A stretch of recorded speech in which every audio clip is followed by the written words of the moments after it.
Sensory hook. Opening scene. You wake before the sun has fully risen and gently swing your legs over the edge of the bed. For a quiet moment, nothing happens. Your knees seem to negotiate with you. Your lower back asks for patience. One hand reaches for the mattress without conscious thought, giving your body the extra support it has gradually come to expect. A few careful steps later, you make your way toward the kitchen, where the familiar routine begins again, just as it did yesterday and the day before that. None of these moments feels dramatic. They happen so slowly that they almost disappear into ordinary life. You simply adjust. You pause before bending down. You steady yourself before turning. You choose the easier movement without giving it much thought. After enough mornings, these tiny changes stop feeling unusual and start feeling normal. Most people call this getting older. That explanation sounds reasonable because it matches what you see and feel. Yet your body is telling a far more detailed story, one written not only in your muscles, but also in your joints, your nerves, your balance system, and even the way your brain coordinates movement from one step to the next. What makes this remarkable is that these subtle signals rarely appear all at once. They accumulate quietly, repeating themselves every single morning until they become part of your identity. Long before serious weakness appears, your body often whispers instead of shouting. Those whispers matter more than most people realize. If you learn to recognize them, they stop being signs of inevitable decline and become valuable clues about how your body is adapting beneath the surface. And that raises a question few people ever stop to ask. Are these small morning struggles really caused by age alone? Or is something else quietly shaping them every single day? Curiosity gap and question lock. That question has quietly changed the way many researchers and rehabilitation specialists think about aging. The body you have after 70 is not the same body you had at 40, but it is far from finished adapting. Even later in life, muscles respond to challenge, nerves build more efficient communication pathways, bones continue to react to healthy loading, and your balance system can improve when it receives the right kind of practice. Your biology has not stopped listening. It simply responds differently than it once did. That is why today's conversation is not about chasing youth or making unrealistic promises. It is about understanding which signals your body still recognizes and how to use them wisely. The version most people hear usually points in one of three directions. Buy another expensive supplement that claims to erase decades of aging. Follow a complicated gym routine designed for someone half your age. Or believe that walking alone is enough to preserve every part of your physical health. Each contains a small piece of truth, but none tells the complete story. The missing piece is surprisingly ordinary. It is not locked inside a fitness club or hidden behind costly equipment. In fact, much of what your body needs can begin with a sturdy chair, your own body weight, a little open space, and perhaps a few everyday items already sitting somewhere in your home. But here is the part almost nobody explains. These simple movements are effective not because they are magical, but because they speak a biological language your body has understood your entire life. Before I explain why these 5 movements matter so much, I need to be honest about something that has made this subject incredibly confusing. Anti-influencer. Credibility firewall. Before I explain why these 5 movements matter so much, I need to be honest about something that has made this subject incredibly confusing. If you have searched for advice about staying strong after 70, you have probably been met with bold promises. One video claims a 5-minute workout can reverse decades of aging.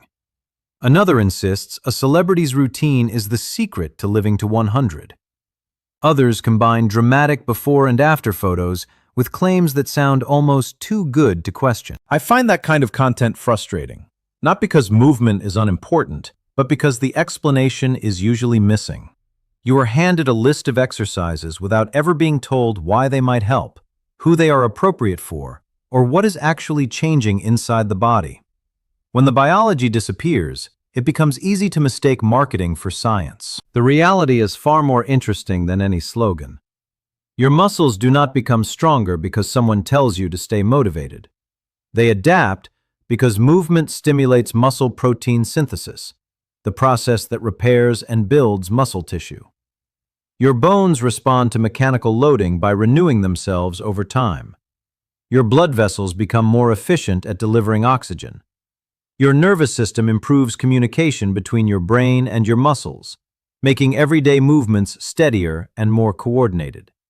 Even your mitochondria, the tiny structures inside your cells that produce energy, can increase their efficiency when challenged appropriately.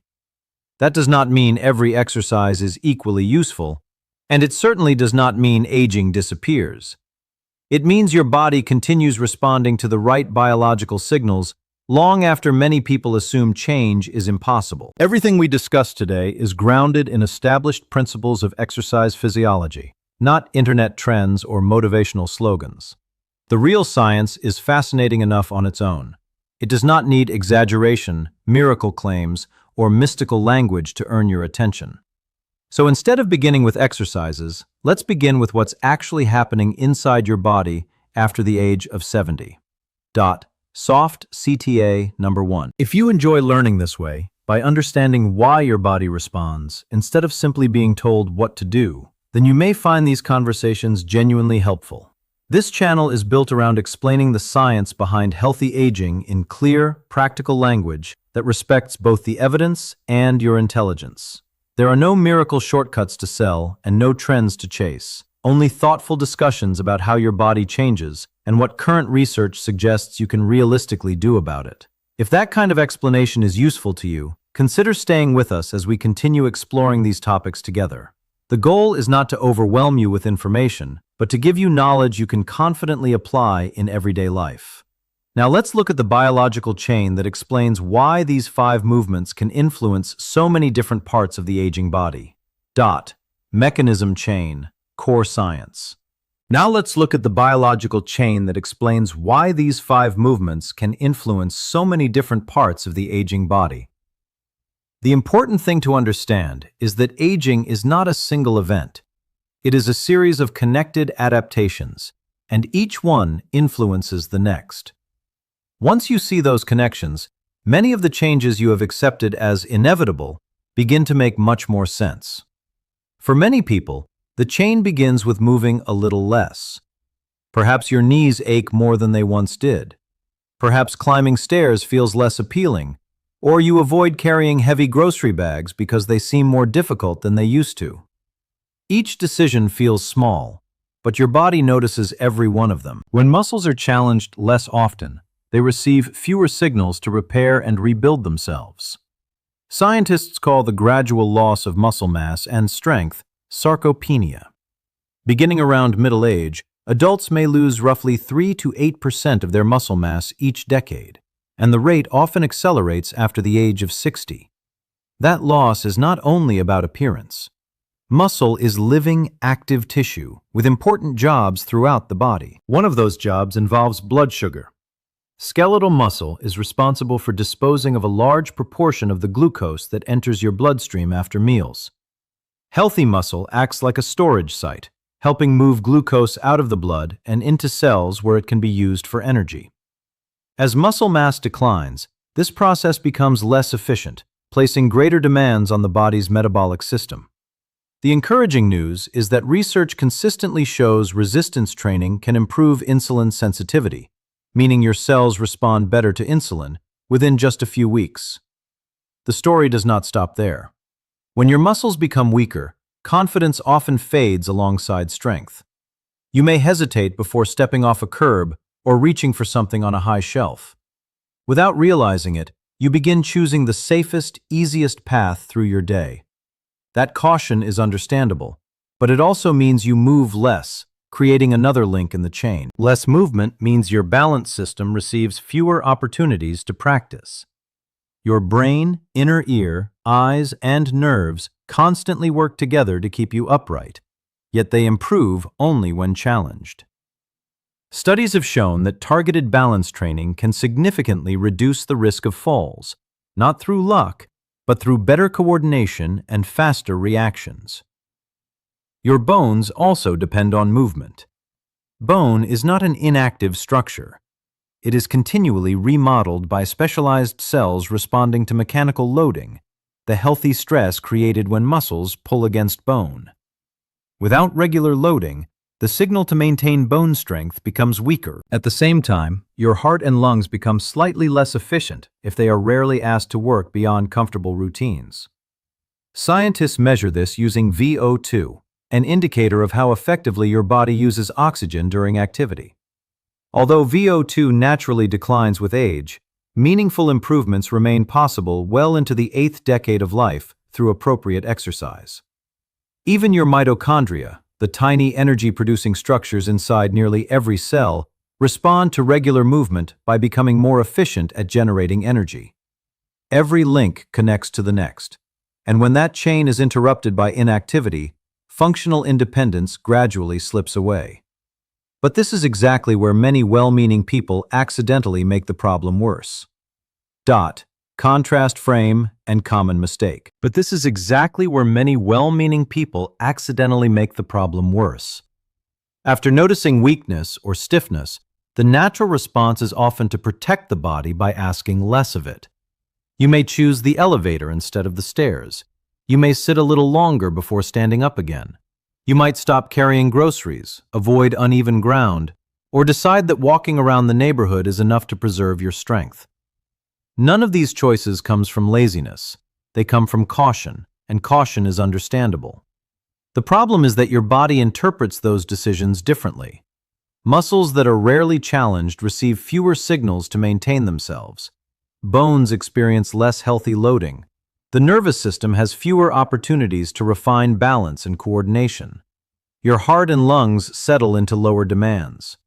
Over weeks, months, and years, the protective strategy quietly reinforces the very changes you hoped to avoid. This is not your fault. You were not given the full picture. For decades, many people were simply told to take it easy as they grew older. Rest was often presented as the safest option.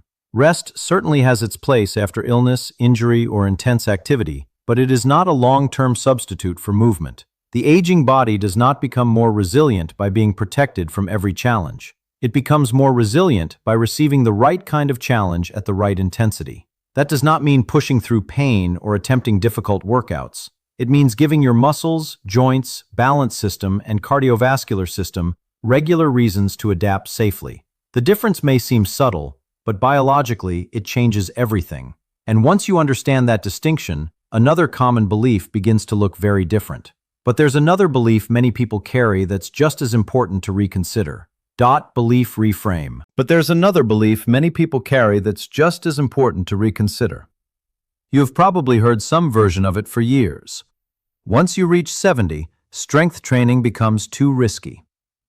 That idea did not appear out of nowhere. Decades ago, physicians were right to encourage caution because conditions such as osteoporosis, arthritis, and cardiovascular disease were often diagnosed later and managed less effectively than they are today. Protecting vulnerable patients was a sensible priority. Over time, however, that careful message became simplified into something much broader. Many people came away believing that older adults should avoid lifting altogether. The version most people have heard is understandable. The research, though, tells a more complete story. Organizations including the American College of Sports Medicine and the National Institute on Aging now recognize that appropriately prescribed resistance exercise can improve strength, balance, mobility, and daily function well into later life. Studies published in journals such as the Journal of the American Geriatric Society have repeatedly shown that older adults can increase muscle strength, enhance physical performance, and preserve independence when training is matched to their abilities. That does not mean every exercise suits every person. Someone recovering from surgery, living with unstable heart disease, or managing severe osteoporosis may require individualized guidance. Good science is nuanced, and good advice respects those differences. The important shift is this. Age itself is not the reason to avoid resistance. It is the reason to approach it thoughtfully. Your body is still capable of adapting when it receives safe, consistent, and progressive challenges. Once you understand that, the conversation changes from protecting your body from movement to using movement to protect your body. So if the science points in this direction, what are the 5 exercises that give you the greatest return for your effort? Practical protocol. So if the science points in this direction, what are the 5 exercises that give you the greatest return for your effort? The answer may surprise you because none requires expensive machines, complicated routines, or exceptional athletic ability. Each movement targets a different biological system, and together they create a foundation for strength, balance, mobility, and independence. Think of them as daily conversations with your body, reminding it that it is still expected to move well. The first exercise is the chair sit to stand. Sit on a sturdy chair with your feet flat on the floor, about hip width apart. Lean forward slightly from your hips, press through your heels, and stand without using your hands if you safely can. Lower yourself back down slowly and under control. Begin with 8 to 12 repetitions for 2 to 3 sets, resting as needed between sets. This simple movement strengthens the muscles of your thighs, hips, and core, the same muscles you rely on every time you stand from a chair, climb stairs, or get out of bed. It also teaches your nervous system to coordinate these movements more efficiently, making everyday tasks feel steadier over time. The second exercise is the heel-to-toe balance walk. Stand near a wall or sturdy countertop, so support is always within reach. Walk by placing the heel of one foot directly in front of the toes of the other, moving slowly for 30 to 60 seconds. Keep your eyes forward rather than looking at your feet. This challenges proprioception, your body's awareness of where it is in space, while improving communication between your eyes, inner ear, brain, and muscles. Better balance is not simply about stronger legs. It is about a more responsive nervous system that can make tiny corrections before a stumble becomes a fall. The third exercise is the wall push-up. Stand facing a wall with your hands placed about shoulder width apart. Step your feet back until your arms are comfortably extended. Bend your elbows, bringing your chest toward the wall, then press yourself back to the starting position. Aim for 10 to 15 repetitions. This movement strengthens your chest, shoulders, arms, and upper back while placing gentle mechanical loading through your arms and spine. That loading encourages your bones to maintain their structure, and stronger upper body muscles make lifting, carrying, and reaching much easier in daily life. The fourth exercise is the standing march. Stand tall beside a sturdy surface if needed, and slowly lift one knee toward your waist before lowering it and repeating with the opposite leg. Continue for 1 to 2 minutes at a comfortable pace. This movement strengthens your hip flexors, improves coordination, gently raises your heart rate, and reinforces the rhythm of walking. It also encourages blood circulation and challenges your balance every time one foot leaves the ground, preparing you for the movements required outside your home. The fifth exercise is the farmer carry. Hold a light dumbbell, water bottle, or grocery bag in each hand. Stand tall with your shoulders relaxed and your eyes looking ahead. Walk slowly for 30 to 60 seconds while maintaining good posture.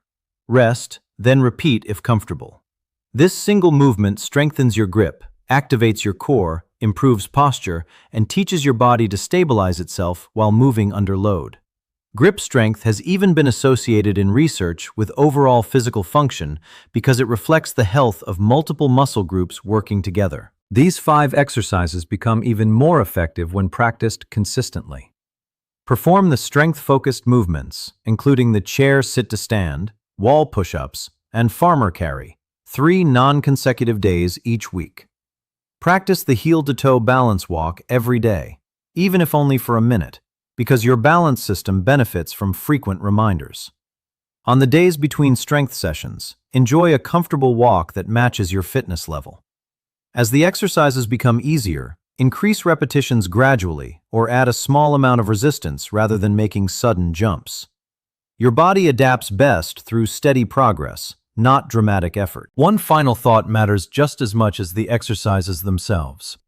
If you have uncontrolled hypertension, recent fractures, severe osteoporosis, advanced heart failure, unstable angina, significant neurological disease, chronic kidney disease, or you are recovering from surgery, this conversation is one to continue with your physician or physical therapist before beginning a new exercise routine.